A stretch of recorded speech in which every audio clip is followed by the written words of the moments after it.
میگن که اول اصلا تو دوران نونهالی یا جوانیش 12 سال نماز خفتن رو در اینجا میخوند. بله. بعد میرفت زیارت به سمت بستام بله. که 18 کیلومتر پیاده روی داشت. بله. زیارت میکرد، دوباره برگشت که میخواست بله. بیاد برعکس میومد، پشت به بایزید نمیکرد. 12 سال همینطور میومد، طوری که وضوی خفتن باطل نمیشد. نماز صبح با همون وضو در اینجا انجام میدید. میگن شیر رامش بود، عصای دستش مار بود. ماشاءالله. میگن که ولی سینا که وقتی اومده بود به زیارت این بزرگوار، گفتم بزرگی است تو خراقان، آوازش چین اومد اینجا. اومد در خونهش رو زد و بعد دید زنش داخل خونه خیلی داد و بیداد و غر میزد. اول اصلا چی؟ ابو علی سینا شک کرد، گفت این چه بزرگی خونهش اینجوریه، زنش غر میزنه فلان. خانوش رد بیرون، گفت ما با بزرگوار کار داریم، با ابو حسن کار داریم. گفت ابو حسن کیه؟ شیخ چیه؟ اینا چیه؟ اینا هم خرافات، این دیوانه مریض مجنونه. تو ابو علی سینا اسم داره، تو اومدی دنبال این؟ بازم ابو علی سینا یکم ناراحت شد، شک کرد، نکنی رسوسی نباشه، مالکی اومد این همه رو. خب گفت آدرس بده ببینیم کجا. گفت داخل صحرا. رفت هیزم جمع کرد.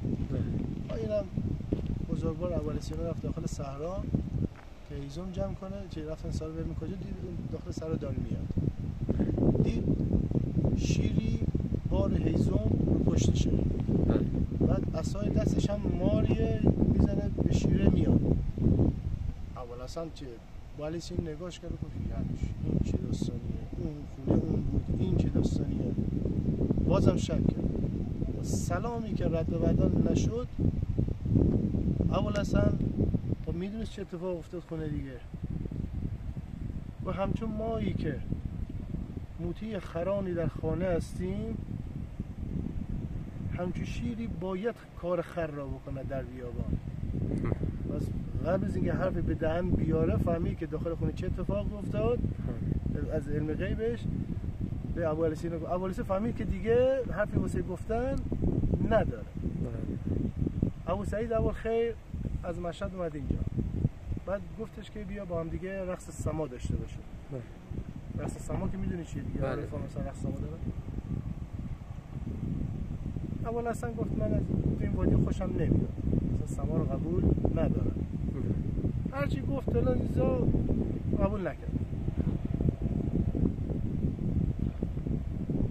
آقای ابو سعید اول خیر خب بلند شد اومد وسط میدون و هی چرخ گرفت و دید دور و برش مثلا ملائکه اومدن چرخ گرفتن و گلدون چرخ گرفت و فلان چرخ گرفت و هی گفت آقا بیا فلان. گفت آقا کار ما نیست. گفت نه بلند شو بیا برقص. خب باش، به خاطر مهمانی که اومده، به خاطر مهمان نوازیش بلند شد.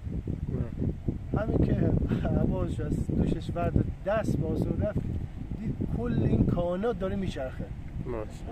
کائنات داره میچرخه که ابو سعید اول خیر دست به دامنش گفت وایس، نمیخواد دیگه انجام بدی، زمین داره به هم میخوره.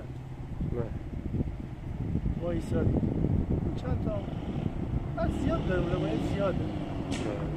شیری اون موقع اینجا مال مازندران، اینجا پشتمی علیوان کتول پشتمی تپه گرگان اینجا همینجا بلا سمنا مال مازندران. بله. ما تو جنگلای مازندران پشتیم کدش هیزم میکرد، دید پیریزن اینجا هیزم میکشه، نمیتونه سنگین بود. بعد پیریزن گفت که شیر من بارتون میکشه میبره، بعد خودش میاد. پیریزن حرفی بهش نزد. بعد بار اون پیرزنه زد رو شیر را، به شیره گفت دم گوشش گفت ببر خونه پیرزن خالی کن بیا. بعد به شیره گفت که تو مسیح ببین عکس العمل این پیرزنه چیه و چی در مورد من میگه. بعد این شیره بردش ها تا آخر. شیره پیش خودش نه هیچی نمیگه، اما کرامت این بزرگوار آقا شیر رامش مار دستشو فلان بره بیا حرف نزد.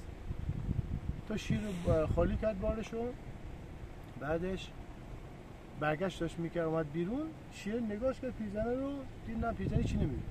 چند قدم شیر آمد، پیرزن گفت بیا بیا بیا بیا، رفت جلو، گوش شیر گرفت چنون پیچون که گفت دور برون ابوالحسن بگو که کار تو مثل خر نیست، کار تو درنده خوییه، برو منتظر نبا چیزی بهت بگم. حالا میگه اون پیرزن کی بود؟ حالا اون پیرزن کی بود؟ هستن آدمایی هستن همین الان اصلا نه خودشون نشون میدن نه میگن کسی هستیم ما. خب به لطف این بزرگوارا بود دیگه. داستان مینو با ابوالحسن با یزید بعد از 12 سالی که شب و روز که میرن بالاخره یه شب نشست گفت خدایا یه ندای یه کرامت یه چیزی به ما بده، که ندایی از قبر با یزید اومد بالا. سلام بر سلطان العارفین شیخ ابوالحسن. بعد ابوالحسن ترسید دیگه کنار خدا نگاه کرد، جز من کسی نیست که گفت من سلطان شماییم. گفت نه قبل از اینکه تو به دنیا بیای سلطان بودی. گفت من نه سوادی دارم نه هیچی، نه کتاب بخونم، من چیزی سلطان، من همیشه میام پیش شما، دارم کرامت از شما میخوام، مدد از شما میخوام. گفت داستانی تعریف کرد که من 30 سال با یزید 30 سال یه مدد از خدا میخواستم، هر کار به هر دری که میزدم به هر چیزی مدد میجستم نمیتونستم بگیرم. بعد از 30 سال ندای از آسمون اومد گفت نوری که از خراقان بلند شد به واسطه اون نور برو اونجا، اون نور جوابتو میده. این اومد اینجا تو ملک همین با یزید 174 سال زودتر از ابوالحسن اومد. به واسطه این نور که اومد اینجا حاجتشو گرفت. از اون پس با یزید هر موقع که میامد اینجا زیارتش میکرد میرفت. داستان رو واسه با یزید تعریف کرد، گفت تو قبل از اینکه به دنیا بیایی بزرگ بودی. بعد داشت بلند میشه میامد و گفت خب من باید برم خانقاه یا مرشد خونه، باید برم اونجا چیکار کنم، من نه سوادی دارم اینجا نه هیچی. گفت اولین پله‌ای که از اون مرشد خونه یا خانقاه وارد که میشی بگو اعوذ بالله، کلمه دیگه به کار نبر که تمام علم قرآن، سواد قرآن، علم هستی در تو نفوذ می‌کنه.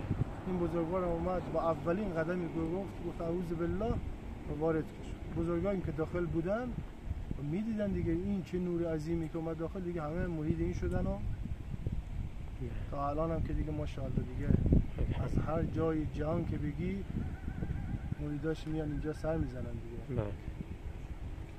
میگن که بزرگوار میگه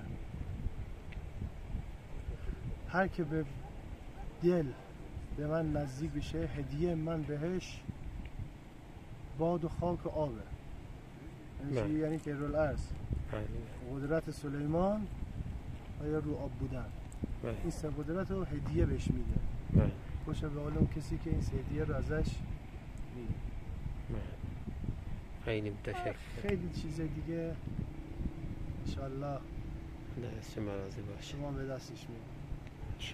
مرسی.